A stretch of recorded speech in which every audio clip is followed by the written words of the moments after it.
السلام عليكم ورحمة الله وبركاته. أصحابتي إذا جعلنا من البواد جوكتان حنا إن هل إلا وكره عيارتي لحمرتي صوت أفريقيا يدل كان كندا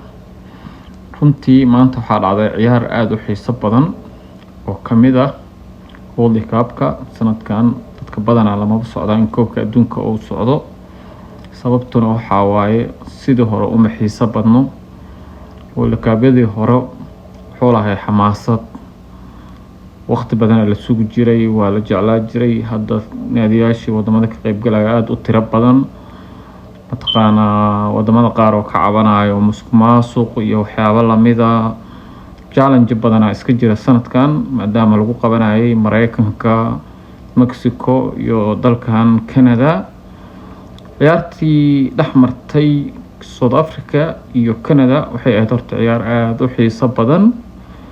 ciyaarta waxay ku bilaabatay dardar labada dhinac half time-kii hore ku dhamaatay ever labada macallin waxay sameeyeen qaybtii dambe isbedelo waaweyn ciyaarta ani ahaan waxaan isleeyahay waxaa aad uga bedelay ciyaaryahanka kooxda Bayern Munich Alphonso Davies